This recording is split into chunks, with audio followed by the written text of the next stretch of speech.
Good morning, everybody. My name is Chris Ebert. I am an industrial designer, and I've actually been teaching industrial design for going on 20 years now.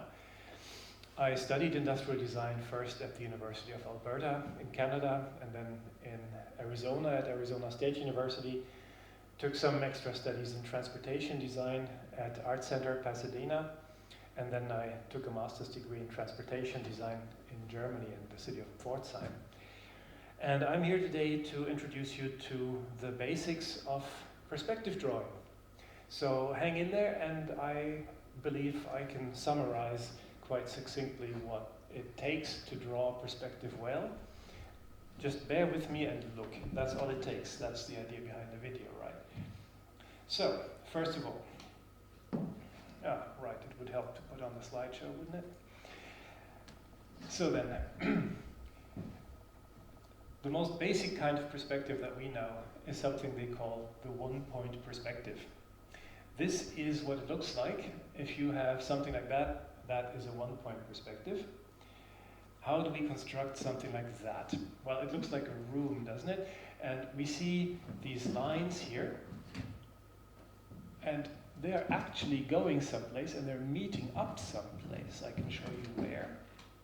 There. If you have an extension of these lines, they all meet up in the middle, and that is the one point where the perspective emanates from. And the beauty of it is you can do more things than just a room. So here we have drawn some extra lines that are on trajectory out here, and you could do that in order to draw other features in your room. For example, a window. So you put in your verticals as soon as you know where your construction lines go.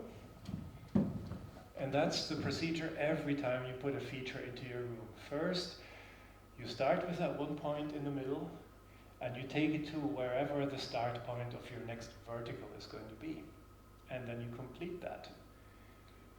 So in this way, we can put in all sorts of things that are going to give us a perfectly correct room in perspective.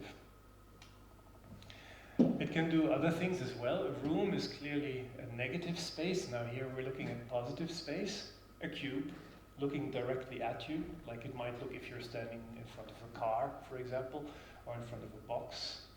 And as you can see here, this box follows exactly the same rule as the room we saw before.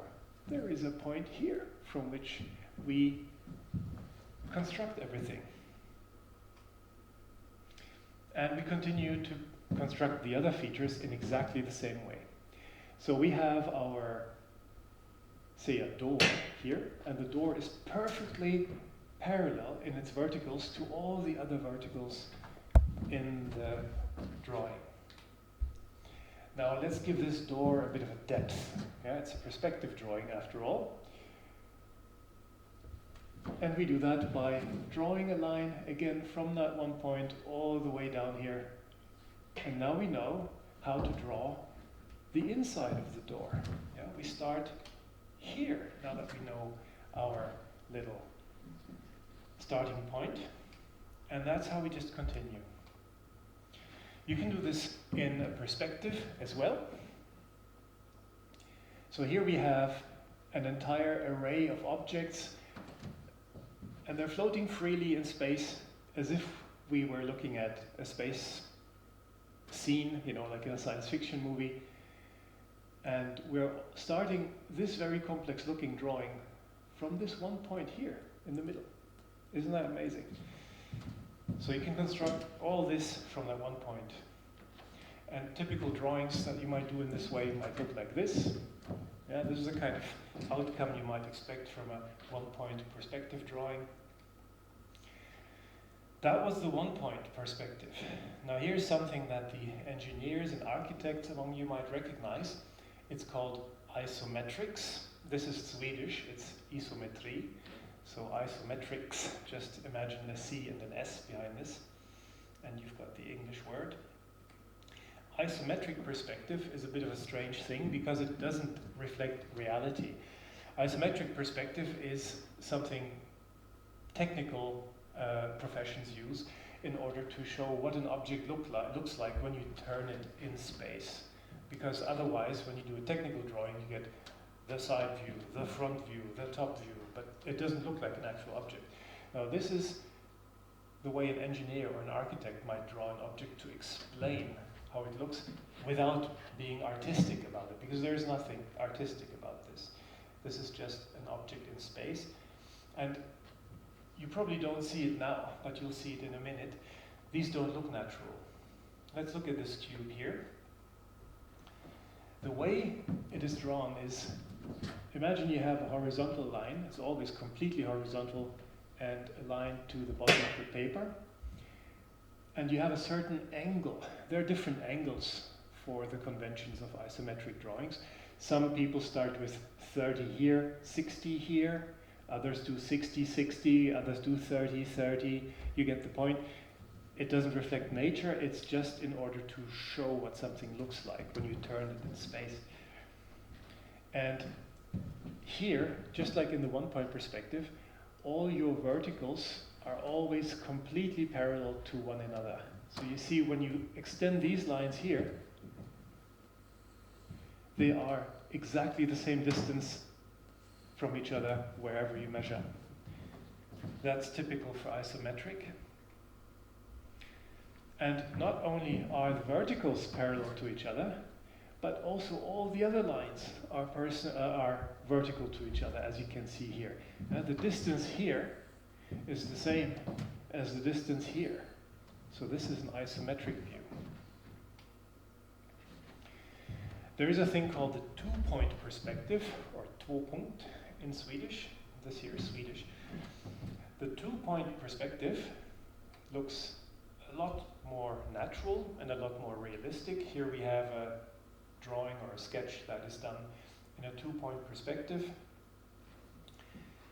The two-point perspective has 2 points. Would you believe it?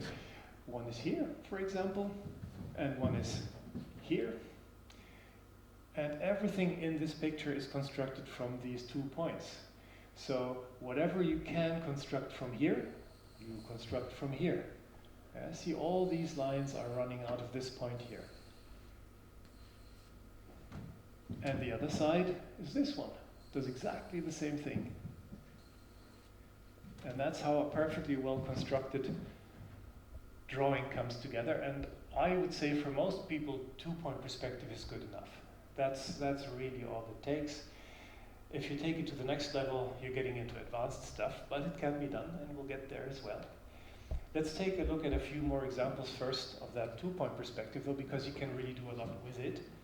So here we have some cubes floating in space, looking perfectly natural and real, right? I'll keep it at that with the two-point perspective examples, because we'll move on to the three-point perspective now. A three-point, or trepunkt perspective in Swedish, looks like this. And I think you see now why I said just before that the two-point perspective is good enough for most people, because the three-point perspective here gives you some really extreme views. You'll have typically use for this only when you're trying to draw something huge and when you're trying to express scale of something big. So if you're doing architectural views, the three-point perspective is almost something you've got to use, otherwise you're not going to communicate the size of things. To construct it, you use 3 points, will you believe it? One of them is here, the other is here, and then there is one at the bottom. So this is basically like two-point perspective with a third one at the bottom. It doesn't necessarily need to be at the bottom, you can also put it at the top, but that'll give you a different result. Anyway, I just added it for completeness sake. And let's see how we actually draw geometrical shapes in perspective, because constructing those is another thing. We're going to be using the 1.2.3 perspective for it, but let's see what that looks like when we do it with an actual shape, like a cylinder, a sphere, and so on, a circle. So here we have an object that was constructed. This is a constructed perspective drawing. And everything in this drawing is correct. So this is a perfectly correct looking drawing with cylinders in it and with other shapes in it.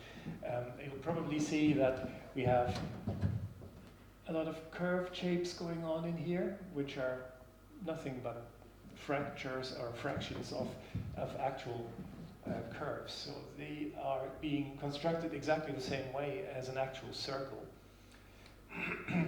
And the way we construct a circle in perspective is like this. We've seen how we can easily do a perspective drawing of a cube. And the good thing is that a cube is just a box and any shape fits inside a box, right? So if we start with a box and then put in the next shape, it should always work out. And this is how you can package your geometrical shapes inside boxes. I guess the best way is to just look at this thing and explore it and try it for yourself. But one hint is just connect points, and that way you can construct where everything goes. One of the big challenges is when you put a circle in perspective, that this is actually a sharply accelerating line that gets quite more relaxed and open towards here, and then it picks up again and closes in. So establishing where exactly the touch point is of that circle to that box wall, that's the trick. And if you're putting a cylinder in a box that has the size of the box, it's a very simple trick. You just make sure that exactly at half of the length of your box, that's where your curve touches. And then you've got it. So that's what that looks like. That blue point here, that's halfway point of this line. And that is where this circle touches the wall of the box. And you have a lot of these, and they all have to be exactly in the same location if we're doing an isometric view, as this one is. And that's why isometric is so nice and simple for this kind of thing, because you can just basically copy and paste your points down there. There are other things we do. Just how far over do we go with our side wall here? Well, the good news is when you're in an isometric drawing, all you need to do is split this length by 4 and take the shortest one on the outside, and that is how far you should be from the outer corner of your box, so that that curve sits exactly in the right point. Yeah, this is where this curve becomes vertical for just a very short stretch. And that's where that happens. And exactly the same thing happens for the front part. Yeah? How do we establish where this line goes through? It's exactly the same trick. You divide the whole length of this blue line by 4, and that point here. That's where you put this line through.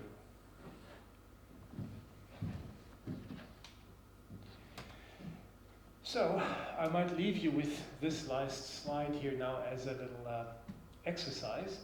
If you'd like to give it a go, try drawing a cylinder in the 1-point perspective, putting it into this box, then in an isometric perspective, then in a 2-point perspective, and then even in a 3-point perspective.